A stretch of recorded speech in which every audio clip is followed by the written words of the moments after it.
Oke guys, jadi di video kali ini kita bakal lebih bahas soal prospek saham di dunia perbankan. Oke, lebih tepatnya keuangan dan saham-saham ini apakah masih bisa dibeli atau enggak ya, atau bisa di hold forever atau enggak ya. Kita bakal bahas nih semua ya. Oke, namun sebelum itu jangan lupa untuk selalu disclaimer on ya. Ini bukan ajakan menjual atau membeli suatu saham. Untung rugi kalian tanggung sendiri. Oke, dan juga guys, kalau kalian pengen konsultasi soal saham ya, kalian pengen konsultasi soal proteksi keuangan ya, resiko kehidupan, terus dan gue juga lagi ada lowongan kerja juga ya. Kalau kalian memang pengen cerita lebih banyak ya, kalian boleh langsung DM di nomor WA gue. Gue udah kasih linknya ya. Kalau untuk lowongan kerja kalian boleh juga tanya di link WA gue ini dulu. Nanti gue kasih emailnya, kalian boleh kirim CV kalian di sana. Jadi kita langsung saja masuk ya. Nah, perbankan ini gue bakal bahas mulai dari yang paling gede dulu, yaitu BMRI. BMRI itu sekarang harga sahamnya 6.400 ya. Nah, kalau secara fundamental itu nggak ada masalah guys ya. Secara fundamental nggak ada masalah ya. Big caps kayak gini ya, yang kapal induk kalian bisa beli kapan aja ya. BMRI kalian boleh beli di harga sekarang ya, 6.400 ya per hari ini. Ya, hari ini tanggal 26 November. Hari Selasa ya. Jam 4:30 ya. Jadi ini kalian boleh beli. 6.400. BBNI ini gimana? Kalau BBNI ini kan dia lagi sideways ya, kok gue lihat ya. Dia lagi sideways sih, gue bilang sih. Nah, kalau misalnya lagi sideways gini, gue gimana? Beli. BBNI ini salah satu dari perusahaan kapal induk perbankan yang paling murah. Kalian boleh beli sekarang juga ya. Kalau kalian memang pengen beli ya, dan ini bisa di hold untuk forever. Perbankan seperti ini nggak ada masalah, resiko yang rendah ya. Jadi kalian boleh beli ya, 4.950. Ingat, ini rekomendasi gue doang, tapi gue nggak maksa kalian untuk beli. Terserah kalian. Cuma kalau misalkan kapal induk sih ya, gue sih saranin beli aja sih ya. Terus kita ngomong BRIS ya. BRIS ini harga 2.920 ya per hari ini, closing hari ini. BRIS masih BRIS itu salah satu perusahaan perbankan syariah terbesar ya. Karena itu kemarin udah merger ya, yang tahun 2000 berapa ya, yang 2022 kalau nggak salah, 2021 atau 2022 gue lupa itu. Nah, jadi apakah bisa dibeli? Bisa ya, kalian boleh beli ya. Dan terus mungkin kalian nanya apakah bisa di hold forever. Mungkin teman-teman yang memang doyan bisnis syariah ya, ini mungkin salah satu yang bisa gue rekomendasikan banget ya, karena memang dari struktur pemegang sahamnya itu adalah 4 perbankan gede ya.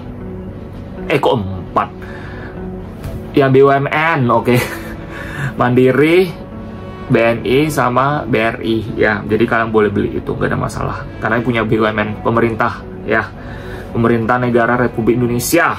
Salah satu pengendalinya juga, jadi nggak ada masalah ya. BRIS kalian boleh beli ya. Harga udah Kalau misalnya gua pribadi, BRIS ini mungkin bisa lebih diskon lagi kalau gua bilangnya. Kalau gua sih maunya lebih diskon lagi sih. Diskon ya paling 2.500 lah, kok boleh ya dikasih, boleh masuk sih itu sih 2.500. Terus cuma kalau kalian nanya gue ke depan bisa lebih tinggi lagi gak? Kalau gue bilang sih udah, mungkin dia udah agak mentok ya, gue bilangnya, karena kinerjanya memang udah, so far sih yang gue lihat sih kinerjanya kayaknya udah maksimal deh. Dia kinerja udah maksimal gitu loh, udah nggak bisa terlalu gimana lagi, karena dari 2022 kinerjanya itu ya, sampai sekarang nggak jauh beda sih ya. Jadi gue bilang sih itu udah mentok ya. Jadi kalau misalnya kalian memang pengen konservatif aja, BRIS bisa dipertimbangkan. Terus BBTN ya.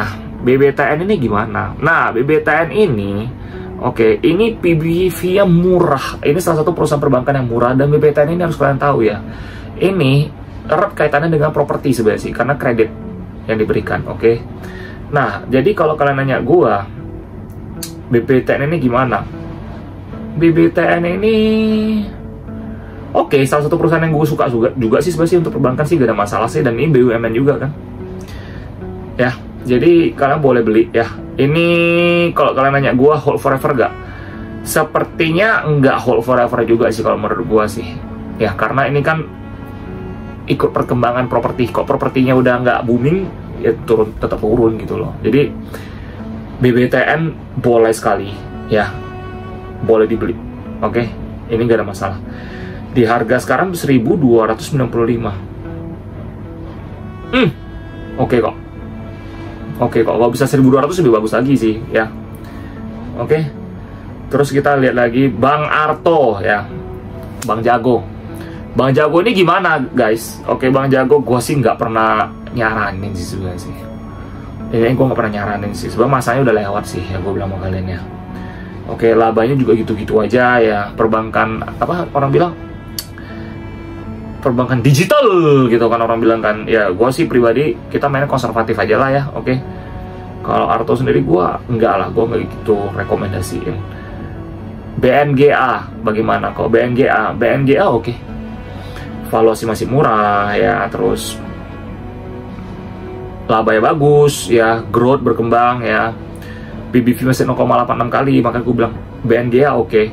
Untuk di harga sekarang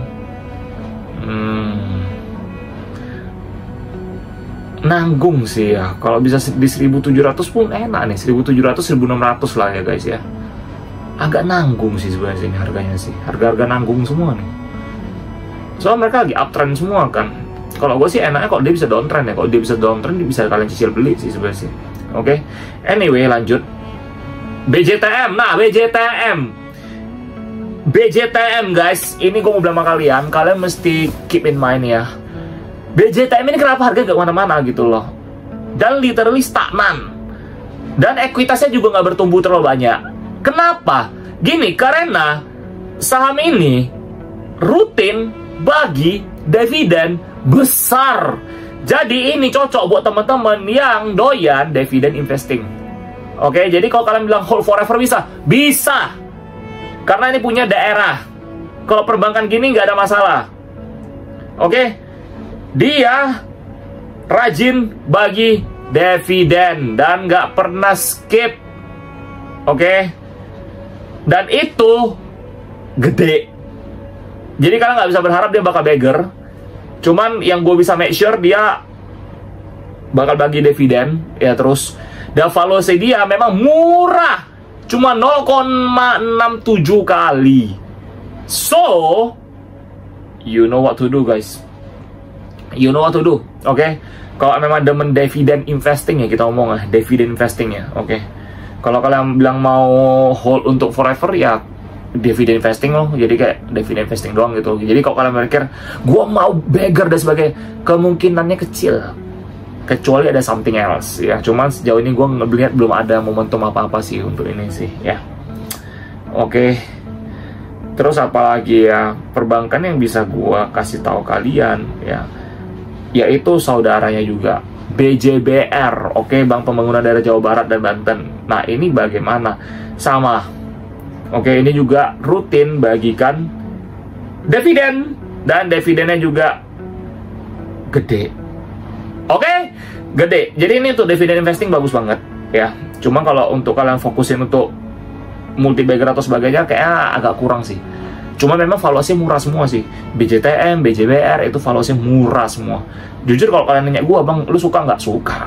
Suka banget sih gue sih. Justru kalau gue nanti gue ada dana lagi, gue belinya ini semua sih, saham-saham bank yang under value semua dan rutin bagi dividen kayak gini ya. Kalau misalnya mau multi bagger mungkin bisa, cuman nggak ada waktu dekat, mungkin 10 tahun lagi, mungkin 20 tahun lagi, nggak ada yang tahu ya. Jadi kalau kalian memang berani hold jangka panjang, silakan beli dan hold. Kalau nggak berani, gue nggak saranin. Cuman mindset kalian kalau memang kalian mau strategi dividen investing, boleh disikat. Oke. Terus apa lagi? OCBC, NSP. Bagus. Labanya tumbuh terus. Bagus banget. Oke. PBV murah 0,7 kali doang untuk perbankan. No problem. Gak ada masalah. Rajin bagi dividen juga, gak ada masalah. Harga sekarang 1.350, oke nggak? Oke sih. Kalau kalian udah mau mulai cicil beli, silakan cicil beli. Gak ada masalah. Oke. Prospeknya oke. Gak ada masalah. Ya. Itu untuk OCBC, kode sama NSP ya. Kalau tadi bagi untuk BJBR sama BJTM harga sekarang udah bagus banget ya. Ada yang mau cicil beli boleh ya. Bank Danamon ini juga salah satu bank jagoan gue juga ya. Labanya gede, valuasinya murah, gak ada otak nih, valuasinya keren banget, paling murah dan paling bagus ya, labanya juga besar banget. Gue itu jujur salah satu saham yang pasti bakal gue beli dan gue all in semua tuh ini. Ini paling bagus nih. Nanti gue udah beggar di perusahaan sebelah, gue langsung masukin semua di sini. Kalau gue lagi ada banyak duit nih, gue habisin harta gue di sini semua masukin. Ini salah satu perusahaan yang bagus ya. Jadi kalau ada yang nanyakin gue, bang, tapi kan pemegang sahamnya kan asing gitu loh, MUFJ kan, dari Jepang itu kan. Gue sih don't give a shit ya soal kayak gituan ya. Oke, kalau teman-teman bisa punya pemikiran don't give a shit siapa pemegang sahamnya, ya kalau memang kalian tahu tuh perusahaan bagus, sikat, udah. Lu makin mikir, ibarat kata kereta api. Lu kereta api kan kita nggak tahu masinisnya gimana. Masinisnya apakah tukang Tokyo Drift atau tukang, kan nggak tahu. Masa lu mesti naik kereta api harus nunggu, masinisnya ini orang gimana ya? Ya lu udah ketinggalan kereta lah, anjir. Logika kayak gitu loh. Masa lu mesti kereta api udah datang nih, kalian mesti lihat nih, bang, ini masinisnya gimana nih? Ini masinisnya tukang jualan apa? Tukang jualan bakso kah? Atau tukang ngedrift di jalanan kah? Atau tukang apa kayak tukang panjat tebing kayak atau apa kayak? Mesti kayak gitu enggak kan? Jadi terkadang pemikiran-pemikiran kayak gitu kalian mesti potong ya, kalian mesti habisin itu pemikiran-pemikiran itu, sesat itu. Memang benar faktor owner, benar. Cuman itu bukan jadi alasan kalian nggak beli satu saham yang memang faktanya bagus, fakta lapangannya bagus gitu loh. Orang kalau sudah sujon atau julid, itu biasa orang gagal. Orang gagal di hal tersebut, jadi dia nyala-nyalain gitu loh. Kalau nanti orang lain berhasil, dia juga bakal julid, jadi itu toxic. Jadi please guys, hilangkan pikiran-pikiran toxic di otak kalian, oke? Ya, oke? Gua saranin kalian. Sebagai teman kalian nih, gua kasih tau nih ya. Soalnya di konten gue tuh lebih sharing aja kita nih, lebih duduk sharing sama kasih tahu aja ya, belak-belakan aja kita. Oke. Jadi sepertinya itu aja sih yang mau gue bilang sih untuk saham perbankan ya. Mungkin ada lagi yang bisa gue kasih insight-nya, mungkin Bank Panin Indonesia, PNBN kode sahamnya. Bank Panin ini ya, kalau kita mau ngomong menarik, sebenarnya menarik, valuasi masih murah, valuasi masih oke. Cuma belakangan tahun ini mereka, dari tahun kemarin, pergerakannya agak liar ya. Jadi gue nggak tahu kenapa, nggak seperti biasanya ya, cuman Bank Panin oke lah. Ya untuk harga sekarang mungkin kalau gue sih mau nunggu bisa diskon dulu sih. 1.700 ya kali ya, atau 1.600 lah. Kalau bisa 1.500 lebih bagus lagi sih. Jadi biar kalian nanti average down-nya lebih gampang gitu. Ya ini boleh kalian keep in eye aja ya. Coba cek aja dulu ya, checklist dulu aja ya. Oke. Ya. Jadi untuk perbankan kayaknya gue bisa kasih tahu itu dulu aja ya sampai di sini ya. Karena perbankan tuh banyak banget ya. Cuman yang bisa gue kasih tahu tuh jagoannya itu dulu aja. Oke, rata-rata masih under value, udah bagus banget. Oke, jadi ya. Sampai jumpa di video selanjutnya dan thank you for watching ya. Jangan lupa kalau kalian memang lagi pengen konsultasi ya soal masalah saham ya, terus soal masalah keuangan, proteksi resiko hidup, terus kalau kalian lagi cari lowongan pekerjaan juga ya, kalian boleh langsung DM gua di link WA gua. Oke? So I will see you on the next video. Dan sekali lagi disclaimer on, ini bukan ajakan menjual atau membeli suatu saham. Untung rugi kalian tanggung sendiri ya. Oke guys, jadi see you on the next video, bye-bye.